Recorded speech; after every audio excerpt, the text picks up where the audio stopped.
இப்போ திமுககாரன் நாம் எதுவுமே செய்யல, இது ஒரு செயல்படாத அரசு, எடப்பாடி அரசு வேஸ்ட்டுன்னு அவர் சொல்கிறார்.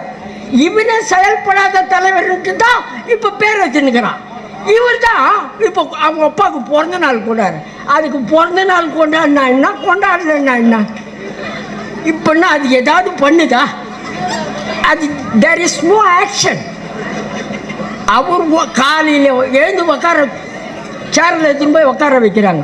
சாயந்தரம் வரலாம் அப்படியே பார்த்துன்னுக்கிறான்ப்பா ஒரு ஆள் செவுத்த. அங்கே பள்ளி போடுது. இங்கே பார்த்தா என்ன பண்ணுறான், பேனரில் கருணாநிதிக்கு கருள் விட்றான். அவர் தள்ளியே பருள் விட்டுன்னுக்குது, இவன் கருள் விட்டுன்னுக்கிறான். இதில் வேற பொய்யை எடுத்து கலந்து விட்றான். என்னான்ட்டு எல்லாமே இவனுக்கு தான். எல்லாத்துக்கும் காரணமே கருணாநிதி தான்.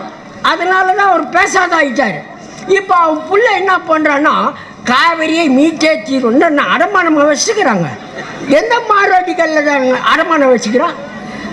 அடமானம் வச்சது நீங்கள். காவிரி நீரங்க நைனா 1974 புதுப்பிக்காத தொட்டு தாண்டா இவ்வளோ இழவெடுக்கிற வேலையை நடக்குது. இதில் சொல்கிறான் நைனா தான் அந்த நைனா, கருணாநிதி நைனா, அவர் தான் இவ்வளோத்துக்கு காரணம். அதனால பேசாச்சே இருந்துடுறான்ட்டு பேசாச்சேங்கிற. அவன் பேசுகிறான்னா ஈர பேனாக்கி பேனை பெருமாளாக்கி ஊரியே நாசம் பண்ணிவிடுவான்.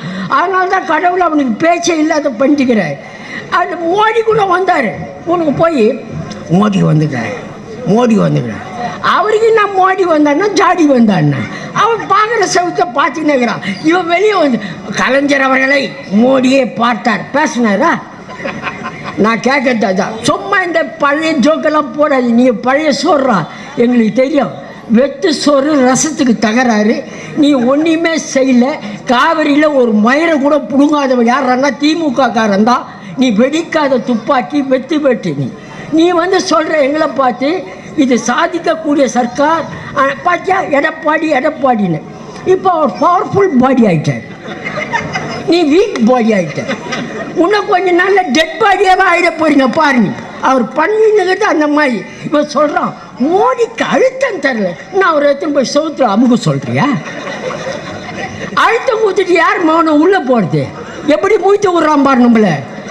இவனமோ மன்மோகன் சிங் அழுத்தம் ஊற்றியா நீ? ஏண்டா காவிரி தண்ணீருக்கே இந்த கதை சொல்கிறீங்க.